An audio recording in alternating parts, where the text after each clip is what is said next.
बोले सच्चिदानंद भगवान की जय। कल तक हमने देखा कि हिरण्याकश्यप के भाई हिरण्याक्ष के शरीर, मृत शरीर पर बैठी पास में उनकी रानियां जो शोक कर रही थी, उनको किस तरह से हिरण्याकश्यप ने ज्ञान द्वारा उनका मार्गदर्शन किया और उसकी अंत्येष्टि कराई।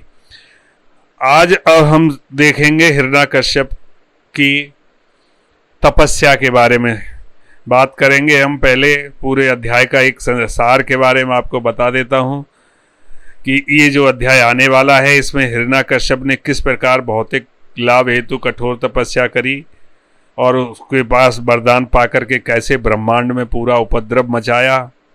यहाँ तक कि ब्रह्मांड के प्रमुख ब्रह्मा जी भी कुछ विचलित हो गए और वे स्वयं ये देखने गए कि हिरण्यकश्यप इतनी कठोर तपस्या क्यों कर रहा है।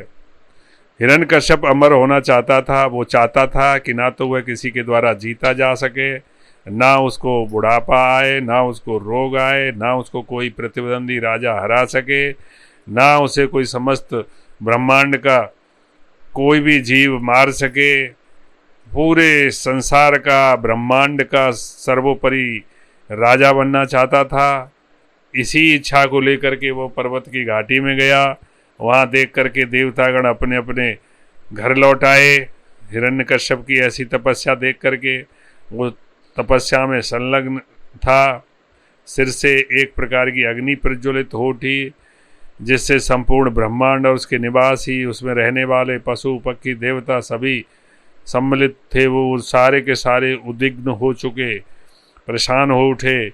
जब समस्त उच्च और नीचे के लोकों में तप्त हो जाने के कारण वे रहने योग्य नहीं रहे, तो समस्त देवता विचलित होकर के स्वर्ग लोक और अपने अपने आवासों को छोड़कर ब्रह्मा जी से मिलने के लिए गए तथा इस अनावश्यक ताप को कम करने के लिए प्रार्थना करने लगे।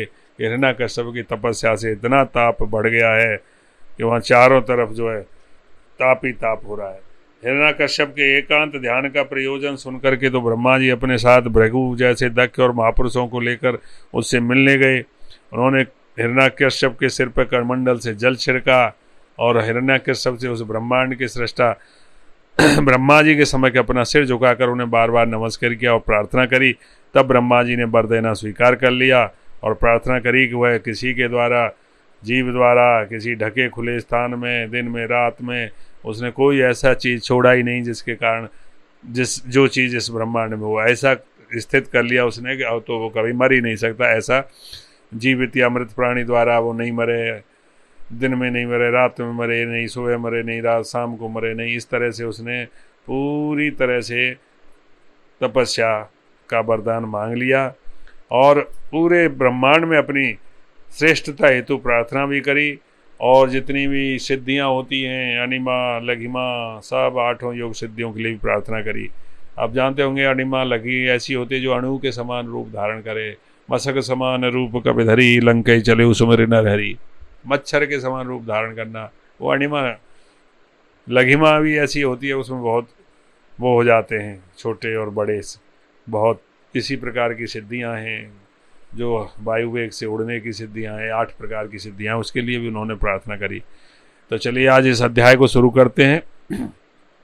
अध्याय का पहला श्लोक। श्री नारद उवाच हिरण्यकशिपो राजन्न जेय यमराज मरामरम् आत्मानं प्रतिद्वन्द्वमेकम् राजं व्यधिसत। श्री नारद जी ने महाराज युधिष्ठिर से कहा कि दैत्यराज हिरण्यकश्यप अजेय तथा ब्रह्मांड पर अपनी पकड़ बनाने के लिए और वृद्धावस्था और शरीर की जर्जरता से मुक्त होना चाहता था। वह सारी 8 सिद्धियों का स्वामी बनना चाहता था, मृत्यु से रहित होना चाहता था, ब्रह्मलोक सहित पूरे अखंड ब्रह्मांड का एक छत्र राजा बनना चाहता था। नारद जी कह रहे हैं कि असुरों द्वारा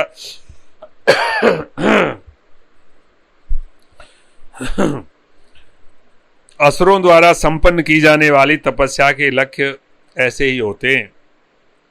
वो ऐसा वरदान प्राप्त करना चाह रहा था कि जिससे भविष्य में वह ब्रह्मा जी के लोक को जीतने में ही समर्थ हो सके। इसी प्रकार एक अन्य दैत्य ने शिव जी से वरदान प्राप्त किया होगा, आप जानते हो, भस्मासुर ने। किंतु उसके पश्चात वह उसी वर से शिव जी को मारना चाहता था, जिससे शिव जी को बहुत परेशान होना पड़ा। फिर ब्रह्मा जी के साथ विष्णु जी वहाँ गए और विष्णु जी ने एक स्त्री का रूप धारण करके उसके नाचने के लिए बोला, तब उसने अपने सर पे हाथ रखा और फिर इस तरह से, वो इतिहास आप सब जानते हैं कि वो किस तरह से भस्म किया। तो वही हालत ये भी कह रहा है कि पहले वरदान ले लूं और वरदान कर लेकर फिर सबको मारूं। तो सतेपे मंदर द्रोण्याम तप मर परम दारुणम ऊर्ध्वाहुर्न भ्रो दृष्टि पादांगुष्ठाश्रितावनी। तो हिरण्यकश्यप ऐसा विचार करके वो तपस्या करने के लिए मंदर नामक पर्वत की घाटी में अपने पांव के अंगूठे के बल पर भूमि पर खड़े होकर, एक पैर के अंगूठे पर खड़े होकर अपनी भुजाएं ऊपर उठाए और आकाश की ओर देखते हुए उसने तपस्या प्रारंभ करी। और यह स्थिति अत्यंत कठिन थी, किंतु सिद्धि प्राप्त करने हेतु उसने स्वीकार कर लिया। सोचो आप, घाटी में एक पैर पर एक अंगूठे से खड़ा होकर दोनों हाथ आकाश की ऊपर खड़े हुए वो घोर तपस्या कर रहा है। वहीं घाटी में उसकी घोर तपस्या देख करके भगवान विष्णु ने देखा कि ये तो पूरे इसको हिला देगा, तो वहाँ पर एक तोता का रूप धारण करके वो तोता बोलने लगा, नारायण नारायण नारायण नारायण। ये तो विष्णु भगवान से बहुत जलते थे, उसके दुश्मन थे। अब इसकी तपस्या भंग हो गई, बार बार तोता को उड़ाया इधर से उधर, वो फिर नारायण फिर नारायण फिर नारायण फिर नारायण। अब इसका मूड खराब हो गया तो घर लौट के आ गए। पत्नी ने बोला, क्या हुआ प्रिय, आप तो इतना दृढ़ निश्चय करके तपस्या करने गए थे कि पूरे संसार का मैं बन जाऊंगा मालिक, मेरे को कोई हरा नहीं सकेगा, ये नहीं करूंगा, क्या हुआ? बोला कुछ नहीं, मूड खराब कर दिया एक तोता ने। बोला तोता ने कैसे मूड खराब कर दिया? वो वहीं आकर के नारायण नारायण बोलने लगा। बोला नारायण बोल रहा था, हाँ मैंने उसको घूस रहा, मेरे दुश्मन का नाम ले रहा है, बार बार मेरे दुश्मन का नाम ले रहा है।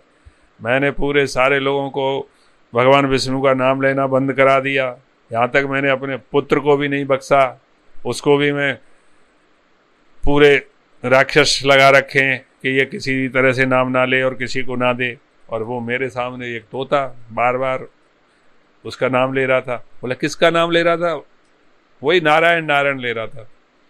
तो वो ऐसा करते करते उसको अपने पलंग के पास ले आई और उसको बार बार ये पूछने लगी उसको, वो क्या, एक बार बताओ कैसे ले रहा था वो? बोला नारायण नारायण नारायण। उसको बार बार उसको, अरे एक बार बताओ, मैं भूल गई वो किस तरह से करता था। वो नारायण नारायण करता था, नारायण नारायण।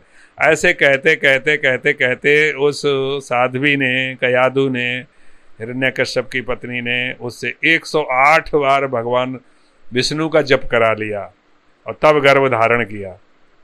तो उसके गर्भ में वो भक्त प्रहलाद इसीलिए जन्म हुआ। उसके बाद वो फिर से तपस्या करने के लिए जंगल में पहुंचा और जंगल में पहुंच करके फिर उसने पहले से भी कठिन तपस्या का आरंभ कर दिया। जटाधीति धिवोरे जे संवर्ता की वांशु भी तस्मिस्तपस्तप्यमाने देवा स्थानानि भेजिरे तर्ष्य मूर्धन समदभूत सधूमो अग्निस्तपोमया तीर्यगूर्व मधो लोकान प्रातपदुष्पगीरिता। हिरण्यकश्यप के जटाजूट से प्रलयकालीन सूर्य की किरणों के समतुल्य प्रकाशमान असह्य तेज प्रकट हुआ। ऐसी तपस्या उत्पन्न होती थी कि देख करके समस्त देवता जो अभी तक समस्त लोकों में भ्रमण कर रहे थे अपने अपने घर भाग गए। हिरण्यकश्यप की कठिन तपस्या के कारण उसके शरीर पर, उसके सिर से अग्नि प्रकट हुई और वो अग्नि अपने धुआं सहित आकाश भर में फैल गई। उसने ऊर्ध्व तथा अधः लोकों को घेर लिया। जिससे वे सभी अत्यंत गर्म उठे। उसकी कठिन तपस्या के बल से सारी नदियां, सारे समुद्र उद्वेलित हो उठे। भूमंडल की सतह अपने पर्वतों और द्वीपों सहित थरथराने लगी, धरती कांपने लगी और तारे और ग्रह टूट टूट कर गिरने पड़े। दसों दिशाएं धधक उठी। हिरण्यकश्यप की कठोर तपस्या से झुलसने और अत्यंत विचलित होने के कारण समस्त देवताओं ने अपने रहने के ग्रह छोड़ दिए और ब्रह्मा जी के पास दौड़ दौड़ करके गए और उन्होंने वहां सृष्टा ब्रह्मा जी को जाकर के सूचित किया, हे देवताओं के स्वामी, हे ब्रह्मांड के स्वामी, हे विधाता, हिरण्यकश्यप की कठोर तपस्या से उसके सिर से निकलने वाली अग्नि से हम जल रहे हैं। हम इतने परेशान हो गए हैं कि हम अपने ग्रहों में नहीं रह सकते, इसलिए हम आपके पास आ गए हैं। हे महापुरुष, हे ब्रह्मांड के प्रमुख, हे प्रजापति, यदि आप उचित समझें तो इन समस्त उत्पातों को और जो सब कुछ विनष्ट करने के उद्देश्य से हो रहे हैं, कृपा करके रोक दें, जिससे आपकी आज्ञाकारी प्रजा का संहार ना हो, वो रुक जाए। ब्रह्मा जी बोले कि क्या हो गया? ब्रह्मा जी बोले कि क्या हो गया? तो आपको पता नहीं है, हिरण्यकश्यप इतना कठिन तपस्या का व्रत ले लिया है और आप तो जानते ही हैं, आप कृपा करके लीला कर रहे हैं, आपसे उसकी योजना छिपी नहीं है, तो भी हम फिर जिसके उसके मंतव्य हैं उसका आपको निवेदन कर रहे हैं, कृपा करके आप उन्हें सुन लीजिए। सृष्टा चराचरमिदं तपो योग समाधिना अध्यास्ते सर्वधिष्णेभ्यः परमेष्टि निजाशनम तदहं वर्धमानेनं तपो योग समाधिना कालात्मनोश्च नित्यत्वा साधीयसे तथात्मनः। कि इस ब्रह्मांड में सर्वोच्च पुरुष ब्रह्मा जी ने अपना उच्च पद कठिन तपस्या, योग शक्ति तथा समाधि द्वारा प्राप्त किया है। इसके फलस्वरूप इस ब्रह्मांड की सृष्टि करने के पश्चात वे इसके सर्वाधिक पूज्य देवता बने हुए। जो कि मैं शाश्वत हूँ और काल भी शाश्वत है, अतः मैं ऐसी ही तपस्या, योग शक्ति तथा समाधि हेतु अनेक जन्मों तक प्रयास करूंगा और यह स्थान ग्रहण करूंगा जो ब्रह्मा जी ने प्राप्त किया है। यह है उसका मंतव्य। ब्रह्मा जी वो कह रहा है कि मैं ब्रह्मा जी बन करके ही दिखाऊंगा, जो उन्होंने भी तपस्या से ही यह पद प्राप्त किया है। मैं भी ऐसी ही तपस्या करूंगा कि सारे संसार ब्रह्मांड का मालिक मैं बन जाऊं। और जब देवताओं ने यह हिरण्यकश्यप का संकल्प ब्रह्मा जी के सामने कह सुनाया और सूचित किया कि हिरण्यकश्यप समस्त मान्य सिद्धांतों को पलट देना चाहता है। वो चाहता है कि ये तपस्या प्राप्त करके जो सारे लोग स्वर्ग लोक चले जाते हैं, वो चाहता है कि मनुष्य स्वर्ग में सुखी रहे, क्योंकि देवता स्वर्ग में रहते हुए भी उसके विरुद्ध कूटनीति विचार रखते हैं। वो ये चाहता। हिरण्यकश्यप नहीं चाहता था कि मनुष्य स्वर्ग में सुखी रहे। वो चाहता था कि मनुष्य इस संसार में भौतिक व्यवहार के द्वारा सताए जाते हैं, वे स्वर्ग में भी दुखी रहें। वास्तव में वह ऐसा उत्पीड़न सब जगह चालू करना चाह रहा था। कोई यह पूछ सकता है कि यह कैसे संभव होगा भाई, क्योंकि विश्व की व्यवस्था से तो अनंत काल से चली आ रही है।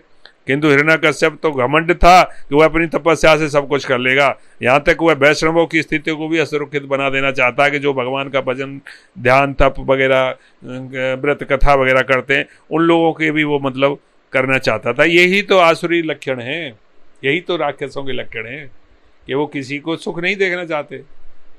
जो भी भगवान के भक्त होते हैं उनमें दंड देना चाहते हैं, उनको प्रॉब्लम करना चाहते हैं। हे प्रभु, हमने विश्वस्त सूत्रों से सुना है। कौन कह रहे हैं? देवता जी कह रहे हैं। किसको कह रहे हैं? ब्रह्मा जी को बता रहे हैं कि हमने बहुत ही अपने विश्वसनीय सूत्रों से सुना है कि हिरण्यकश्यप आपका पद प्राप्त करने के लिए कठिन तपस्या में जुटा हुआ। देखो परेशानी हो रही है उनको और भड़का रहे हैं ब्रह्मा जी को। क्या कह रहे हैं कि आपका पद प्राप्त करने के लिए कर रहा है। देख लो, अब आप तीनों लोक के स्वामी हैं, अब आप देख लीजिए, आपको जो अच्छा लगे वो करो। हमने तो बता दिया भाई ऐसा हो रहा है, हम तो परेशान हो रहे हैं। ऐसे कह के देवता जी ने अपना प्रयोजन वहां पे बताया और आगे बताया कि तवासनम द्विजगवाम पारमेष्ठयम जगतपते भवाय श्रेयसे भूत्ये खेमाय विजयाय च। ये ब्रह्मा जी, कि निश्चय ही आपका पद इस ब्रह्मांड के सभी लोगों के लिए, विशेष रूप से ब्राह्मणों और गायों के लिए अत्यंत कल्याणप्रद है। इससे ही ब्राह्मण संस्कृति तथा गोरक्षा को आधिकारिक महिमा मंडित किया जाता है और इस प्रकार सभी प्रकार के भौतिक सुख, ऐश्वर्य और सौभाग्य स्वतः वृद्धि करते हैं। किंतु दुर्भाग्यवश यदि हिरण्यकश्यप आपका स्थान ग्रहण कर लिया तो क्या होगा? सब कुछ नष्ट हो जाएगा, संसार में हाहाकार मच जाएगा। इसलिए उसकी ध्वस्त करने के लिए उसकी चाल को तुरंत कदम उठाओ, देर मत करो। तो ऐसा कहकर के देवताओं के द्वारा इस प्रकार जब सूचित किया गया तो सर्वाधिक शक्तिशाली ब्रह्मा जी, भृगु, दक्ष और अन्य सारे महर्षियों को साथ लेकर के तुरंत उस स्थान के लिए चल पड़े जहां पर हिरण्यकश्यप तपस्या कर रहा था। हंसयान पर चलने वाले ब्रह्मा जी पहले तो यही नहीं देख पाए कि हिरण्यकश्यप है कहाँ, क्योंकि उसका शरीर घास, बांस, बांबी के डंडों से ढक गया था। ऐसी तपस्या करी कि उसके शरीर के ऊपर झाड़ियां उगाई, दीमकों की बांबियां बन गईं। चूंकि हिरण्यकश्यप दीर्घ काल से वहां था, इसलिए चींटियां उसकी खाल, चर्बी, मांस तथा रक्त चट कर चुकी थी। तब ब्रह्मा जी तथा देवताओं ने उसे ढूंढ निकाला। वह बादलों से आच्छादित सूर्य की भांति संपूर्ण संसार को अपनी तपस्या से तपा रहा था। आश्चर्यचकित होकर ब्रह्मा जी हंस पड़े और उसे इस प्रकार संबोधित किया। श्री ब्रह्मोवाच उत्तिष्ठोत्तिष्ठ भद्रम ते तपे सिद्धो वशि काश्यप वरदो अहम अनुप्राप्तो ब्रियतामीप्सितो वरः। ब्रह्मा जी बोले कि हे कश्यप मुनि के पुत्र, उठो उठो, तुम्हारा कल्याण हो। अब हम आपकी तपस्या से प्रसन्न हैं, तुम अपनी तपस्या में सिद्धि हो चुके हो, इसलिए मैं तुम्हें वरदान देने के लिए आया हूं। अब जो तुम मुझसे चाहो वो मांग सकते हो, मैं तुम्हारी इच्छा पूरी करने का प्रयत्न करूंगा।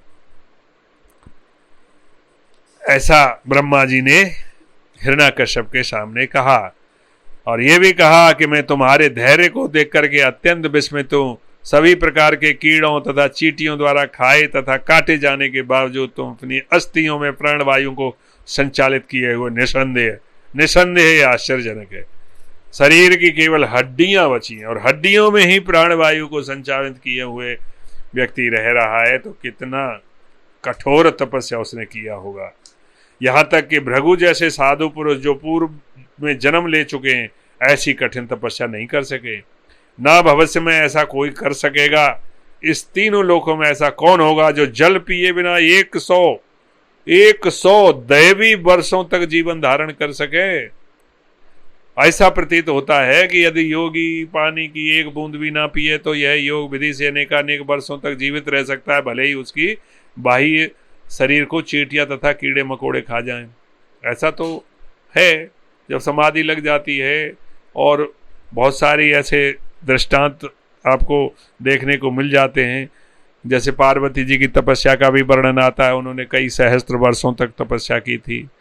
पहले कुछ पत्ते खा करके रहा, इसलिए उनका नाम अपर्णा पड़ा, फिर वो भी छोड़ दिए। तो ऐसा होता है, और यही हिरण्यकश्यप जी ने कहा। तो अब आगे की कथा हम कल करेंगे, आज यहीं पे वाणी को विराम देते हैं। बोलो सच्चिदानंद भगवान की जय। और श्रीमद् महागवत महापुराण की जय। जय जय श्री राधे।